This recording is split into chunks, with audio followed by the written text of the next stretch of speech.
क्या आपके बच्चे ने भी कभी कोरिया जाने की जिद की है? क्या वह कोरियन कल्चर यानी कि कोरियन खाना, कोरियन पहनावा और कोरियन हेयर स्टाइल को अपनाने की जिद करता है? अगर ऐसा है तो आप सावधान हो जाइए। नमस्कार, आपके साथ मैं हूं अंकित यादव।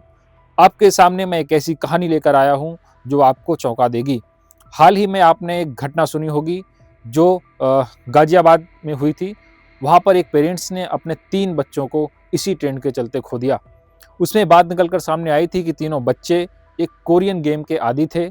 जब परिवार ने, उनके पेरेंट्स ने उनका फ़ोन छीन लिया तो उन्होंने गलत कदम उठा लिया। ये ट्रेंड लगातार बढ़ रहा है। देहरादून यानी उत्तराखंड में भी इसके कई मामले सामने आए हैं। मनोचिकित्सक बताते हैं कि उनके पास कई ऐसी किशोरियां और युवतियां आईं जो उस कोरियन कल्चर से काफ़ी प्रभावित थीं। एक केस में उन्होंने बताया कि एक किशोरी थी जो अक्सर अपने माँ बाप से जिद करती थी कि वो कोरिया जाना चाहती है, वहीं पर पढ़ना चाहती है। इतना ही नहीं, वहाँ पे जिस तरीके से कोरियाई बीटीएस बैंड है, वहाँ पे कैंप चल रहा था, उस कैंप में भी उसने शामिल होने की जिद की थी। इसी तरह के एक दूसरे मामले में एक युवती ने कोरिया जाकर शादी करने की जिद की थी। उसका कहना था कि जब से उसने कोरियाई सीरियल देखना शुरू किया है, उसके मन में भारतीय लड़कों के प्रति नफ़रत पैदा हो गई है। उसका मानना है कि वो शादी के बाद किसी भारतीय लड़के के साथ नहीं रह सकती। इस तरह के कई मामले लगातार सामने आए हैं। इसका ट्रेंड पिछले कुछ वर्षों में लगातार बढ़ा है।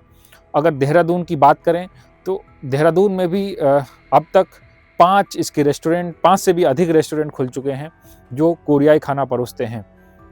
अगर आपका बच्चा या आपके आसपास का कोई भी बच्चा इस ट्रेंड का शौकीन है या इसका आदी है तो सावधान हो जाइए, यह खतरनाक भी हो सकता है।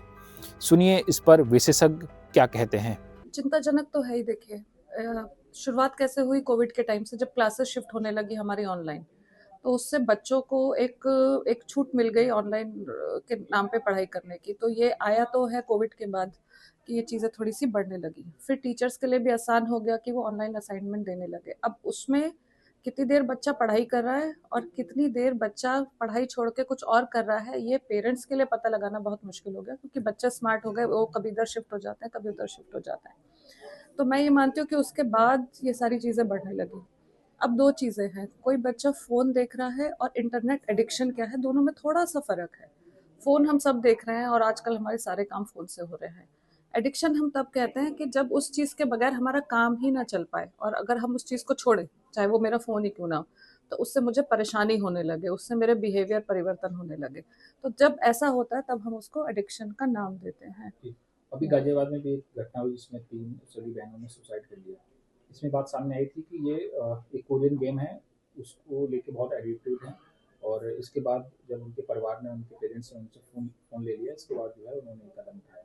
हम्म। तो आप जिस तरीके से आज भी आप देहरादून में देखें या पूरे इंडिया में देखें कि कोरियन जो संस्कृति है या कोरियन, आप यूँ कहें कि कोरियन गेम्स हो गए या उनके कुछ बैंड्स हैं जैसे बीटीएस बैंड हुआ, उसको लोग बहुत इन्फ्लुएंस हैं उसको लेके।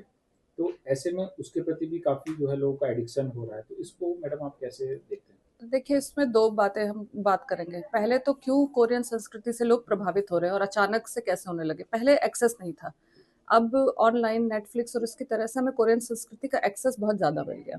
दूसरा, मेरी बेटी भी देखती है कोरियन सीरियल, तो मैंने भी देखे कि भाई देखें इसमें हो क्या रहा है। तो उसमें वैल्यूज़ बड़ी अच्छी दिखाता है, परिवार बड़ा अच्छा दिखाता है, बहुत इमोशनल सेंसिटिविटी और हीलिंग भी दिखाते हैं। वल्गैरिटी नहीं है, सेक्सुअलिटी नहीं है कोरियन सीरियल में, अगर आप कोई भी देखें। तो वो बच्चे, और देखने में वो लोग अच्छे हैं, उनके ब्यूटी प्रोडक्ट्स आ गए, तो बच्चे बड़े इजीली उस चीज़ के ऊपर अट्रैक्ट हो जाते हैं, क्योंकि उसमें बहुत सेंसिटिव इश्यूज दिखाते हैं, as compare to Indian programmes, जहाँ पे आपको पता है सास बहू और बहुत सारे ऐसी चीज़ें चलती रहती हैं जो कि प्रैक्टिकल नहीं है या संवेदनशील नहीं है या समाज में जो आज हो रहा है उससे रिलेटेड नहीं है। तो यंग बच्चे जो हैं वो उन चीज़ों से आइडेंटिफाई करने लगे। अब अगर किसी के घर में प्रॉब्लम है, या उस बच्चे के दोस्त नहीं है, या उसको पेरेंट्स पूरा टाइम नहीं दे रहे हैं, या उस बच्चे के पास और कोई तरीका नहीं है, तो ऐसे बच्चे फिर सीरियल देखना और उसके लिए एडिक्ट होने में फिर फ़र्क है। फिर वो बच्चा उसको छोड़ के एडिक्शन की तरफ जाता रहता है। इन बच्चों के साथ यही हुआ कि इन्होंने स्कूल जाना बंद कर दिया बच्चों ने, इनके दोस्त नहीं थे, ये पूरी तरह से उसी के एडिक्ट हो गए। तो जैसे मैंने कहा, जब एडिक्शन छूटता है तो परेशानी होती है। इन बच्चों को ऐसा लगा कि अगर ये नहीं है हमारी लाइफ में तो कुछ ही नहीं बचेगा। तो यहाँ पे मुझे लगता है पेरेंट्स और टीचर्स का रोल भी बहुत इंपॉर्टेंट है, खाली हम किसी कल्चर या किसी इंटरनेट को दोष नहीं दे सकते। अगर आप ये वीडियो YouTube पर देख रहे हैं तो हमारे चैनल को सब्सक्राइब कर बेल आइकन दबाएं और Facebook पर देख रहे हैं तो हमारे पेज को लाइक करें।